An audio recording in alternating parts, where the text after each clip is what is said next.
Los juzgadores han estado muy de cerca con la teoría, con los libros, pero muy alejados de las personas, de la sensibilidad con los grupos. Entonces, en el mejor de los casos, conocen los protocolos, pero, ¿sabes? No conocen sus realidades, no escuchan sus realidades. Y entonces eso hace que la justicia se vuelva accesible desde el punto de vista formal, a diferencia de las campañas electorales en donde vienen y les prometen servicios, obras, etcétera. Nosotros no damos apoyos económicos como candidatos. No tenemos recursos de partidos políticos porque no hay dinero público en la campaña y no hay promociones de partidos políticos. Eso le da un tinte diferente. Pero la parte política que yo me gustaría llamarlo más ciudadano es que tú escuches directamente a las personas lo que les aqueja, y aquellas que han tenido la necesidad de ir a un tribunal o a un juzgado, la mayoría tiene una referencia y no es la mejor referencia. Se tienen que volver más sensibles. Yo les digo que hay que refundar la judicatura y hacerla verdaderamente más sensible. La justicia está cubierta de los ojos para que pueda actuar con imparcialidad, pero en ningún momento tú has visto que le tapen los oídos. Entonces, los nuevos juzgadores tienen que aprender a abrir mucho sus oídos, a escuchar mucho a la gente. Soy una apasionada de la vocación del servicio y de la justicia. Sí creo firmemente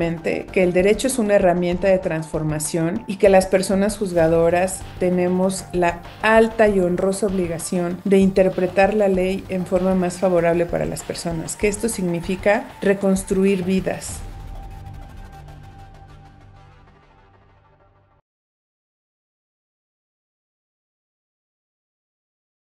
Yo he sido juzgadora en materia administrativa y también me formé como casi 5 años en el Poder Judicial de la Federación, así que puedo decir con mucha responsabilidad esto.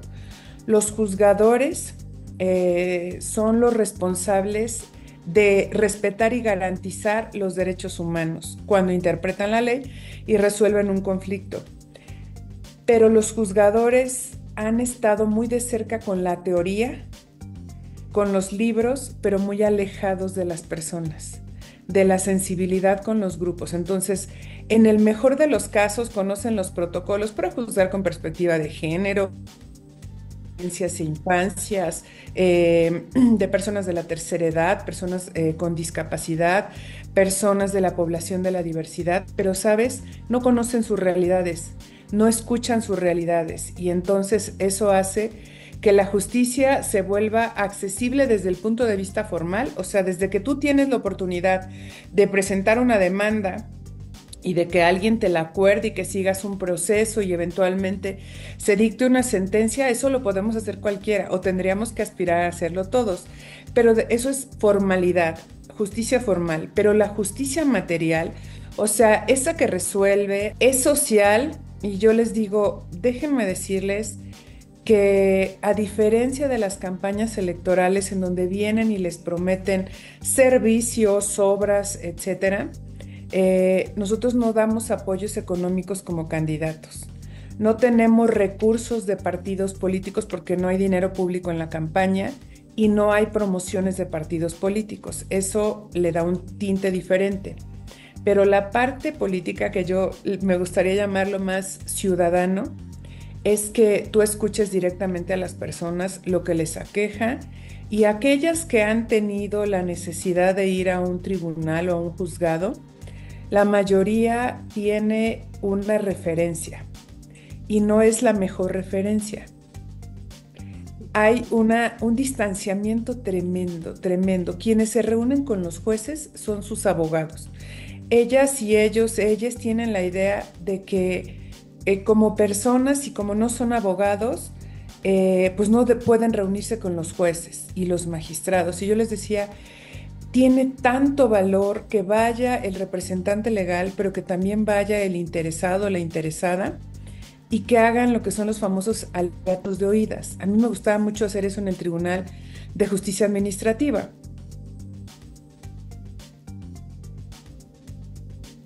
Tengo miles de historias porque me gusta mucho escuchar a las personas, y ahora que vamos nuevamente y nos acercamos, yo les digo que es lo más valioso, que los candidatos que estén en funciones, ojalá y puedan tener de esto un aprendizaje muy ciudadano, Los casos, un tribunal no solamente es un edificio donde resuelven litigios y tienen un chorro de expedientes, que todos tienen una gran saturación. Esos expedientes son historias de vida, son necesidades de vida. Yo les decía, tú no sabes lo que dejan de comer para pagarle a un abogado, tú no sabes lo que venden con la esperanza de que su verdad pueda ser realmente resuelta en los tribunales. Entonces, esta cercanía es valiosísima y es una forma de sensibilizar a las y los candidatos a juzgadores, y los que no hayan tenido la oportunidad deben de darse esta oportunidad porque se tienen que volver más sensibles. Yo les digo que hay que refundar la judicatura y hacerla verdaderamente más sensible. Escuché de alguien que lo dijo y me pareció muy adecuado. La justicia tiene, obviamente, está cubierta de los ojos para que pueda actuar con imparcialidad. Esa imparcialidad la tenemos que seguir conservando, pero en ningún momento tú has visto que le tapen los oídos. Entonces, los nuevos juzgadores tienen que aprender a abrir mucho sus oídos, a escuchar mucho a la gente y a entender que esa certeza jurídica puede guardar un gran equilibrio cuando lo haces con la equidad social. Mira, yo me he reunido con comerciantes, con productores de flores, con ganaderos, con personas de la diversidad, con jóvenes, con mujeres de violencia vicaria, con colectivas de mujeres. Eso me da la oportunidad para reforzar lo que yo conocí en mi papel de ombudspersons. Las personas necesitan ser escuchadas, atendidas y vistas. Y esta oportunidad no es para convertirnos en políticos, es para convertirnos en seres sociales, que podamos desarrollar la alteridad con nuestra comunidad. Yo les digo, qué increíble que no se pueda, o sea, que no hayan escuchado a los ciudadanos. Yo me he enterado de tantas cosas, o sea, por ejemplo, una queja recurrente es el costo de las copias. Tuve una reunión con madres que están reunidas en un colectivo por violencia vicaria y entonces me dice, oiga, nosotros, muchas de nosotras dependíamos económicamente del papá de nuestros hijos y esa es una de las razones también, pues por la que contratan mejores abogados y entonces pues los jueces les dan las decisiones a ellos, ¿no? Sí, nosotros tenemos que pagar las copias y me decía por aquí, me decían en el distrito de Ixtapan de la Sal, no sé si lo conoces, que es un distrito ya que está yendo como al sur del estado. Oiga, aquí en los juzgados las copias cuestan 2 y de pronto nos cobran hasta 3 pesos por cara. O sea, imagínate, puedes llegar a pagar hasta 5 o 6 pesos por una hoja. Le digo, pero pues si afuera te cuestan 10 centavos, 20 centavos. Y entonces las personas tienen la impresión, esto sí te lo puedo decir casi en forma unánime, de todas las reuniones que he tenido, de que la justicia es muy cara y que por tanto es inaccesible para ciertos sectores de la población. Esa ha sido una de las mayores riquezas que yo he encontrado, seguirme reuniendo con personas. Voy para magistrada civil de la región Toluca y es una magistratura local en el Estado de México, que es como la instancia más próxima, la que resuelve los problemas que se suscitan, yo les digo, en la vida cotidiana. Y el civil es el género y también tiene una especie que son los derechos, las obligaciones, los bienes y las personas. Las personas hablamos de la justicia familiar, divorcios, patrias potestades, entre otros, que es lo que más ubican las personas. Y si te das cuenta, se refiere a la cotidianidad de lo que pueden vivir. Luego, la parte civil es otra parte muy cotidiana, porque me he reunido, por ejemplo, con comerciantes formales, informales. Entonces te decían, ¿y a mí en qué me va esto? Yo le decía, mire, imagínese, o con los floristas, ¿no? Les decía, imagínese que usted renta, ¿este local es rentado o es propio? No, pues rentado. Ah, ok. Imagínese que usted hizo un contrato con el arrendatario, con el arrendador, y entonces se lo rentó para 5 años, ¿no? Y a cambio usted le dijo que podía hacer las mejoras. Entonces usted hizo las mejoras y ya lo tenía rentado para 5 años y de pronto el dueño del local llega y le dice a los 2 años, habiendo usted hecho las mejoras que se suponía que eran parte del contrato para esos 5 años. Y entonces le dice, oiga, ¿sabes qué? Pero pues, ¿qué crees? Que ya no te lo voy a rentar porque me lo tienes que desocupar. Le digo, ¿y dónde cree que se resuelven esos problemas? En un juzgado civil. Y por ejemplo, imagínese que usted le compró, o, por ejemplo, con los floristas de Villaguerrero, que son extraordinarios y que además todas las flores que tú ves en el mercado de Jamaica, en la central de abastos de la Ciudad de México, vienen de nuestro estado, ¿eh? Vienen de Villaguerrero. Y muchas flores que se van a Colombia, se van a Holanda, se van a Bolivia y no sé qué otros países, son de Villaguerrero. Son increíbles. Y entonces, por ejemplo, yo decía, imagínese que usted se compromete a mandar para allá toda la producción de plántula o ya flores, ¿no? Y de pronto nos queda una helada como hace un mes y medio, que fue una helada atípica, o sea, atípica completamente. Y entonces a usted le están esperando ya con el producto y ya tienen firmado un convenio, o a lo mejor no lo tienen, porque también esa es la otra. Mucha gente no quiere meterse en conflictos con abogados y no hace contratos, ¿no? Y entonces no establece obligaciones. Y no lo hacen en gran parte por esta falta de confianza en los tribunales y el tiempo que se tardan para resolverlos. Y entonces le digo, imagínese que le cae la helada y que usted no puede enviar la flor para el 10 de mayo. Y que acá lo están esperando y como usted se había comprometido y ellos a su vez ya se habían comprometido, puede ser que a ellos los demanden porque ya se habían comprometido a entregar a todas las florerías de la Ciudad de México o de aquí. Y entonces usted no se las entregó y alguien los denuncia a ellos y ellos los denuncian a ustedes. ¿Quién resuelve esos asuntos? La justicia civil. Imagínate, por ejemplo, yo esos asuntos de la tercera edad los conocí gracias a unas amigas juzgadoras de Coahuila, que son una bala, y entonces ellas hicieron una promoción para que se reformara la ley en Coahuila, de manera tal que los legisladores crearan las porciones normativas para que los juzgadores aplicaran una medida de cuidado reforzado para las personas de la tercera edad. Todas las personas tenemos autonomía de la voluntad, salvo que seas una persona con alguna discapacidad intelectual y entonces la ley te dice, ok, no puedes ejercer estos derechos por ti mismo, que por cierto estamos en vías de modificación. ¿Por qué? Porque tradicionalmente todas las enfermedades que causaban trastornos mentales las veíamos como incapacitantes para efectos de ejercer personalmente actos jurídicos. Y esto no es así, si no el 90% de la población estaríamos interdictos, ¿no?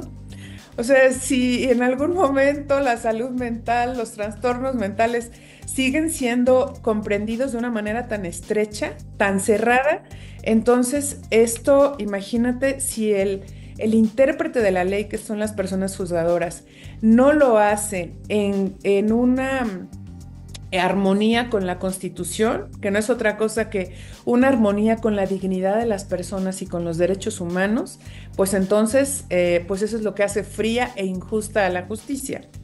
Pero todas estas partes cotidianas, regresando al tema de las personas de la tercera edad, que también ya está en el Estado de México, pero comenzó en Coahuila. Entonces, lo que hicieron es advertir que había mucha violencia de edadismo, así como la hay para los niños, también para las personas de la tercera edad. Y entonces cuando son las personas de la tercera edad, los hijos los sustituyen y entonces se sustituyen en la voluntad de sus papás. Algunas veces para cuidarlos, otras veces para aprovecharse de eso, ¿no? Y entonces cobran pensiones, ejercen pensiones y a veces muchos de ellos, aprovechando que sus papás tienen problemas de movilidad, le dicen, ¿sabes qué? Dame fírmame ante el notario un poder y yo puedo hacer todo para que tú estés bien. Y lo primero que hacen es enajenar sus bienes sin su voluntad. ¿Y quién resuelve en este caso una restitución porque justo no tuvieron esta expresión auténtica de la voluntad? Un juzgado civil. Y si en este juzgado civil las personas no están de acuerdo en lo que se resuelve, se pueden ir, aquí se resuelve de una manera unitaria en los juzgados, pero si no estuvieran de acuerdo, te inconformas y es lo que resuelven los magistrados, que ya es un tribunal, una sala de 3 personas y entonces uno de ellos te toca el asunto, te lo asignan, haces una propuesta de proyecto, se la compartes a tus otros dos compañeros y se votan por unanimidad o por mayoría. Y ahí es donde el asunto se decide en esa, digamos, en ese tribunal en forma definitiva, y si no, se van a la justicia federal. Pero si te das cuenta, desde los comerciantes, desde las personas de la tercera edad, yo les decía, las infancias, miren, en la pandemia a nosotros nos pasó con personas cercanas que murieron los dos padres y tenían hijos pequeños. Y entonces, pues mientras estuvo la pandemia, pues los abuelos paternos o los maternos se hicieron cargo sin algún tema legal de asignación. Pero cuando terminó la pandemia y los niños tenían que regresar a inscribirse a la escuela, no podían inscribirlos porque no eran padres o tutores. No son sus padres porque desafortunadamente murieron, pero no son sus tutores. Y por ejemplo, y menos las personas jóvenes, o sea, por ejemplo, tú no pensarías en hacer ahorita tu testamento, ¿no? Tú dirías, ¿por qué? A lo mejor tengo un bien o no tengo muchos, como para qué hago mi testamento. Incluso hasta poder, fíjate qué importante, para poder disponer, por ejemplo, de una voluntad anticipada. Yo le decía a mi papá, justo en el tema de la pandemia, que es donde uno tiene muchas referencias, uno de mis abuelitos no murió por aflicciones propias del COVID, sino porque ya estaba viejito, o sea, 93 años de vida, gracias a Dios, y tenía un tumor benigno que se comportaba como maligno en los alvéolos. Entonces digamos que ya no pudo respirar y se le hizo un infarto cerebral. Y entonces tanto mi papá como mi tío lo querían mantener vivo el tiempo que fuera. Y nosotros somos de un municipio rural de Villa de Allende, entonces la gente allí es muy libre. Mi abuelito se levantaba a las 5 de la mañana, iba a cuidar sus animales, a las 7 ya estaba desayunando, a la 1 estaba comiendo, a las 7 ya estaba dormido en el fogón, o sea, lo que se hace en la vida del campo. Y yo le decía, ¿tú crees que un hombre que ha vivido toda su vida tan libre, tan suelto, o sea, ¿por qué lo quieres condenar a un aparato? O sea, gracias a Dios ya vivió 90 y tantos años. Si mi abuelito hubiera, incluso yo le dije, evitémonos problemas, o sea, no es lo que ustedes quieran, piensen qué es lo que quería mi abuelito. Y por ejemplo, eso se llama voluntad anticipada. Tú puedes hacer ante notario una especie de testamento parecido con una voluntad anticipada. Y entonces tú puedes decir, si nos toca jóvenes o más grandes, tú puedes decir, momento, si mi vida la tienes que sostener de una manera artificial, ahí te encargo, no gracias. Mi voluntad, fíjate hasta dónde llega la autonomía de la voluntad, pero el amor de nuestros familiares es absoluto. Entonces van a decir, no, no, no, no, no, no, hay que hacer hasta el último de los ejercicios, sin importar tu dignidad como persona y lo que tú quieras en esta autodeterminación personal. ¿Quién puede resolver eso? Un juzgador. Y así fíjate, nos vamos de ejemplos tan simples como, oye, que eso es muy común en las comunidades, ¿no? Te digo porque eso pasa mucho en el pueblo. A ver, tienes un terreno grande y entonces tu papá dice, en vida o ya fallecido, pues yo se los doy a mis 5 hijos, a mis 4 hijos. Y entonces se les olvida que tenían que subdividir, si la ley te lo permite, administrativamente, subdivides y empiezan tú te vas con este pedazo, tú con este otro, tú con este otro, ¿no? Y luego resulta que las señoras no se llevan bien. Y entonces el que quedó hasta el último, y mira que no te estoy diciendo cosas al azar, ¿eh? Puede pasar. Y necesita que una servidumbre de paso. ¿Y quién te lo resuelve? Un juez civil. Te digo, mira, vean la cotidianeidad de lo que necesitamos en la materia civil, porque la mayoría conoce a la materia penal, pues porque es la afectación la más grave. O sea, imagínate que limiten tu capacidad de ambulatoria, que es tu libertad, o sea, te quedas privado de la libertad o con alguna pena, incluso de prisión domiciliaria, lo que tú quieras. O con uno de estos brazaletes, ¿no? Eso limita tu capacidad de ambulatoria y es de los derechos más apreciados por las personas. Luego están otros derechos que no se piensan hasta que los tienes ahí delante.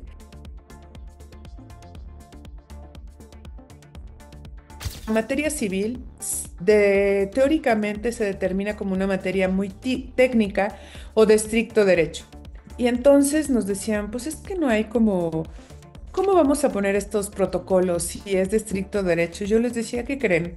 Desde hace muchos años, y mira que es una reminiscencia de nuestro derecho romano, eh, la materia civil tiene un principio, que es el principio de equidad. Y la equidad, gracias a Dios, es la forma metodológica en la que nosotros podemos hacer posible o factible el principio de igualdad de la Constitución, que es un poco lo que te relataba antes. Si una persona es de la tercera edad, una mujer violentada, una persona discapacitada o de la diversidad, etcétera, y se encuentra en una situación y contexto de vulnerabilidad, tu juzgador, dice el 1 de la Constitución, como todos los servidores públicos, que tienes que promover, respetar, garantizar y proteger los derechos humanos y que tienes que interpretar bajo el principio pro persona o pro homine, que quiere decir dale lo mejor a la persona, o sea, mírala en su dignidad y apóyala. Hay algunas interpretaciones que se tienen que hacer como garantías de reforzamiento. Imagínate que tenemos, por ejemplo, yo les decía que también ahora se suscita, que tenemos que se muere el papá de una pareja y se muere el papá, ¿no? Y la mamá se vuelve a casar o está con una pareja nueva, ¿no? Y entonces en la sucesión el papá dejó como heredero o la mitad de sus bienes a su hijo. Y entonces la mamá, como es la adulta, es la albacea. Y entonces interviene otra persona y a lo mejor no quieren o está limitando ese derecho de ese infante para poder disfrutar de la herencia o de la sucesión de su padre. ¿Sabes quién puede intervenir y debe intervenir en forma reforzada?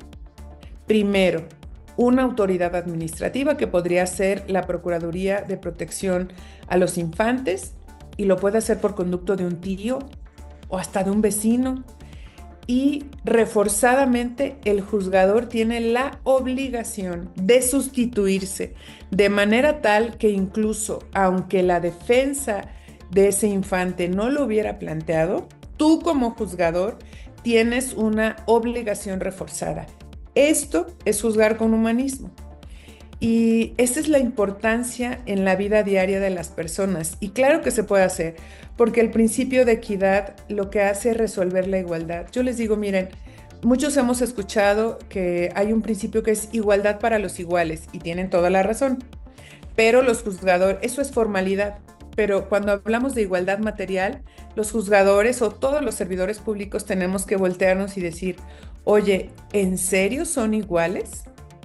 O sea, ¿en serio vamos a comparar un infante o esta persona de la tercera edad? No.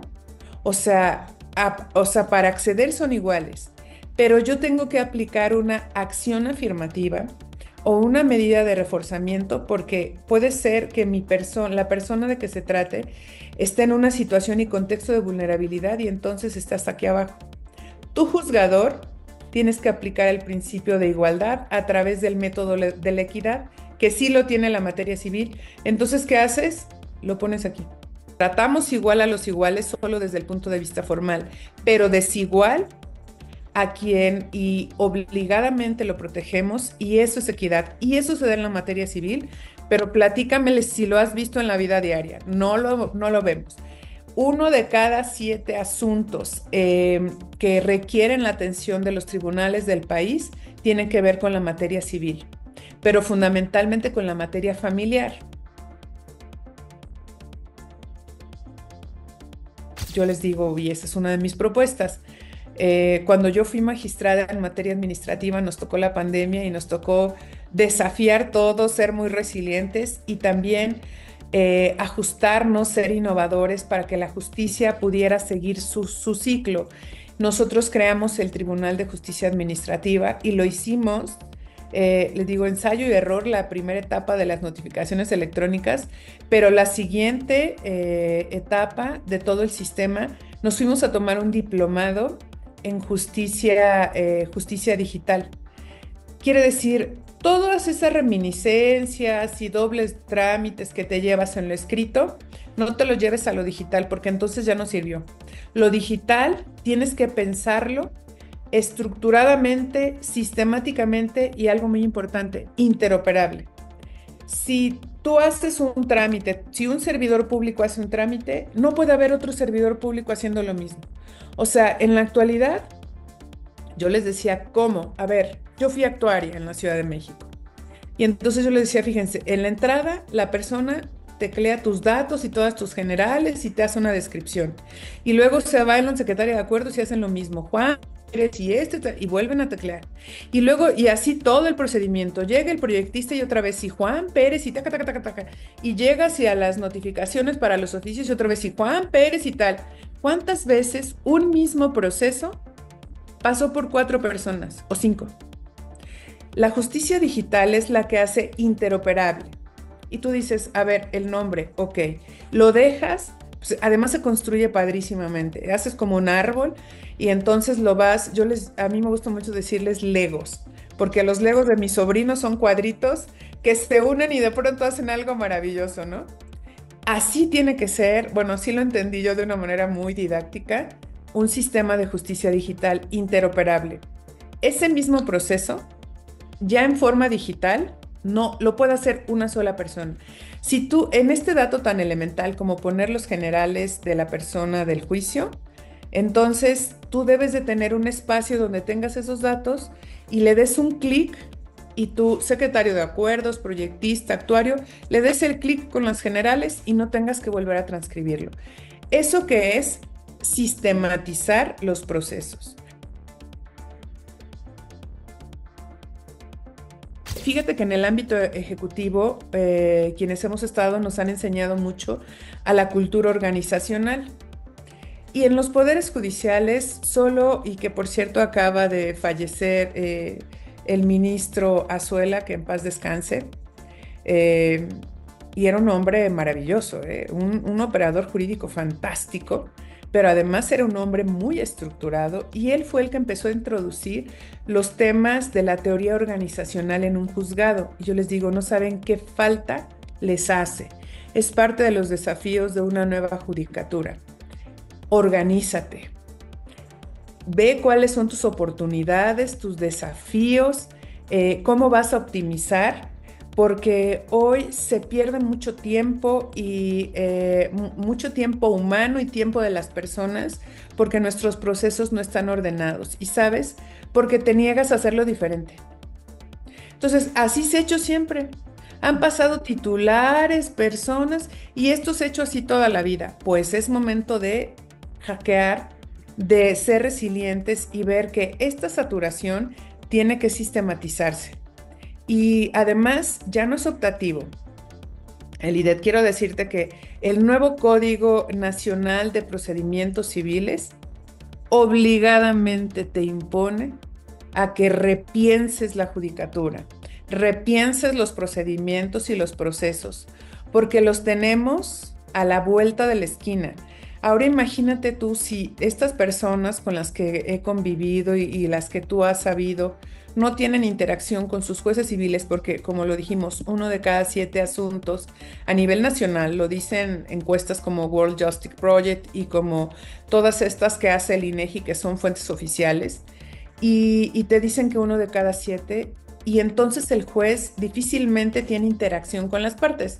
Todo es por escrito y todos los integrantes del resto del juzgado son los que tienen comunicación con ellos. Ahora imagínate que dice en el nuevo apartado del Código Nacional de que todas las diligencias al interior y al exterior, que son muchas, de los jueces, los tienen que hacer con la presencia de los juzgadores. Es un proceso de desafío para que ahora que se hagan tribunales de justicia, se repiense, y no es un proceso sencillo. Nosotros hicimos un gran ejercicio en su momento en el Tribunal de Justicia Administrativa y es más rápido, sistematizas y además, por ejemplo, ya les das formatos, incluso nosotros lo dejamos para que cuando tuvieras, porque hicimos un portal de transparencia maravilloso, porque una vez tuvimos una solicitud de acceso a la información de 5,000 expedientes. Yo dejé sistematizados para acceso público cerca de 150,000 expedientes, o sea, sí se puede. No fue en un mes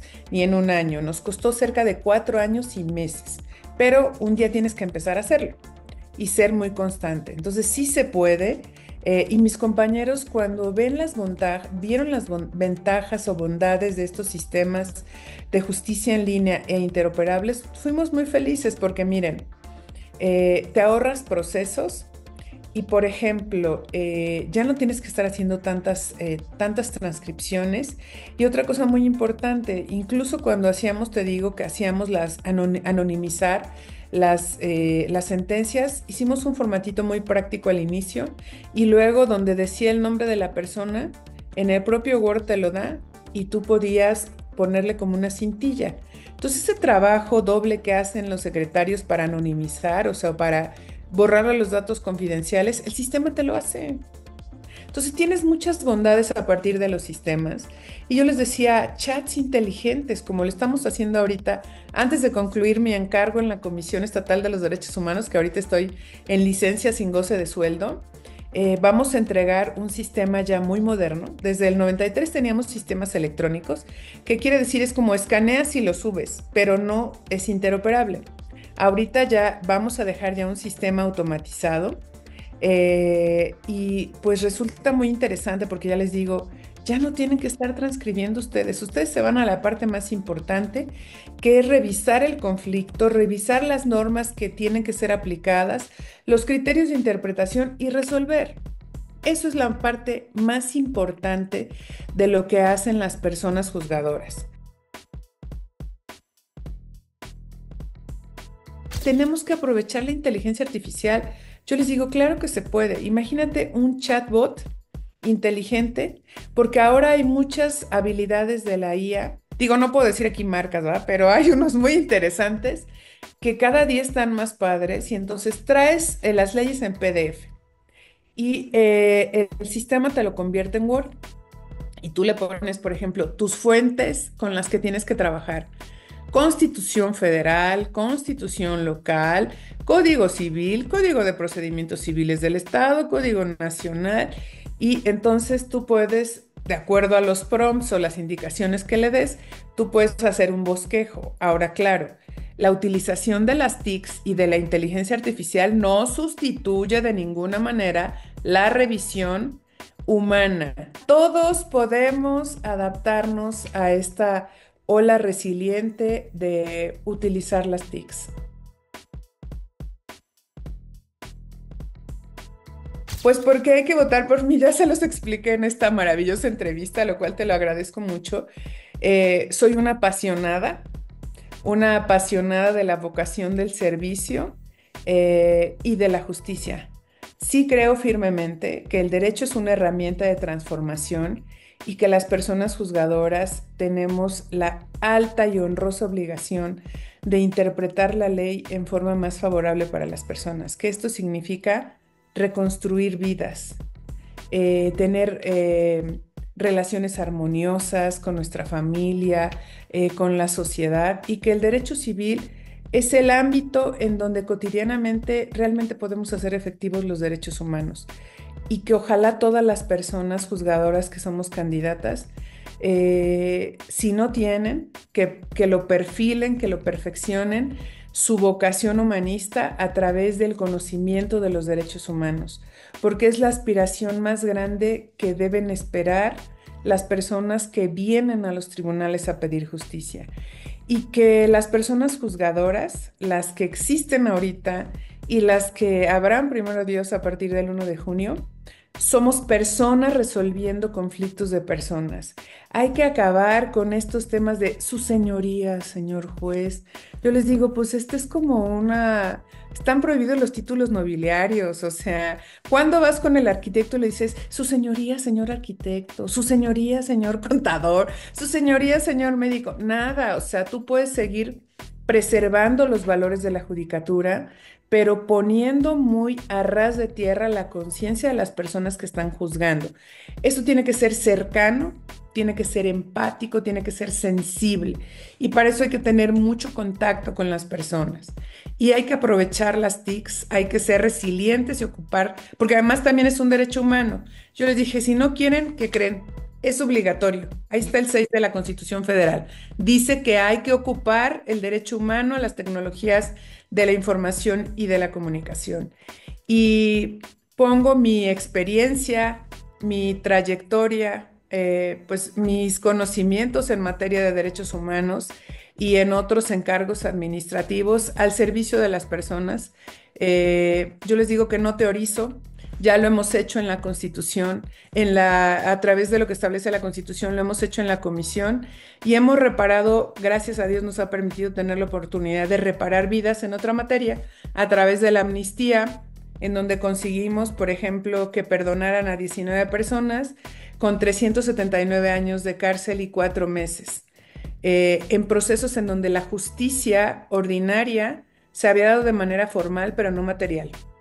Entonces, claro que es posible reparar vidas y hay que tener un alto compromiso para hacerlo, un compromiso de no rendirse y de verdad aspirar a los derechos humanos. ¿Cómo podemos votar? Ya saben que les van a dar 10 boletas cuando ustedes todos lleguemos a nuestra casilla de acuerdo a nuestra sección electoral. Acaban de abrir los portales, no hace ya un ratito, el de Conócelos, pero también muy importante el de Ubica tu casilla. Entonces, con el número que está en tu credencial de elector, hay que entrar a la página del INE o en el caso del Estado de México, a la del IEM y ubicar dónde van a estar las casillas, porque no va a haber el mismo número de casillas que hay en las elecciones ordinarias. Y luego, cuando llegues, te van a dar 10 boletas. De esas 10 boletas, 6 son federales y 4 son locales. De las 4 locales, miren, la boleta verde clarito, yo les digo, ¿por qué verde clarito? Porque te van a dar otras de otro color. El verde clarito y te van a dar boletas como estas a la mitad del tamaño carta y van a venir en columnas de mujeres y de hombres. Boleta verde clarito, primer recuadro lila, anotando el 04, que es la manera en la que puedes votar por nosotros como juzgadoras o juzgadores. En mi caso, García Morón Mirna Araceli, voy identificada con el 04 en el primer recuadro lila que corresponde a la materia civil, pero déjame decirte algo, Lidet. En esta sola boleta, ¿saben que podrían votar hasta por 13 personas juzgadoras en 3 materias? Civil, familiar y penal. En el caso del civil hay 3 magistraturas para mujeres y 2 para hombres. En el caso del familiar hay 2 para mujeres y 2 para hombres, y en el penal 2 para mujeres y 2 para hombres. ¿Tu voto cuenta? Sí, sí cuenta. Esta es una elección ciudadana. Vota a favor, en mi caso, boleta verde clarito en el primer recuadro en el 04, pero también manifiesta tu inconformidad ante aquellas personas que no quieras. Así que, pues yo lo he venido diciendo, el poder de los sin poder somos los ciudadanos y esta elección es altamente ciudadana. ¿Cómo podrías hacer? Vota exactamente en el recuadro 04 y si no vas a votar por alguien más, ahora sí que hacemos lo que generalmente hacen las personas cuando quieren manifestar su inconformidad, es que puedes hacer esto. Entonces, imagínate, yo he ido a los recorridos y pues esta obligación de acercarnos y hacer campaña es de todas y todos. Entonces, también las personas tienen ese poder, votar por nosotros, pero también votar en forma inconforme si no conocen o no están de acuerdo o no les persuadió o simplemente no ha sido una garantía el trabajo de las personas que conocen, o a lo mejor no los conocen y no han hecho una campaña o no han tenido este espacio para ir con ellos. Pero verde clarito, primer recuadro 04, y pues bueno, es sin duda, sí debo decirles que es un compromiso genuino de mi parte para que las personas puedan tener una justicia administrativa humanista, como es la promesa de la Constitución. Yo les digo, pues es que el tema es que la Constitución lo estableció desde 2011 y es la obligación de todas y todos, y pues ojalá los demás se comprometan para lo mismo.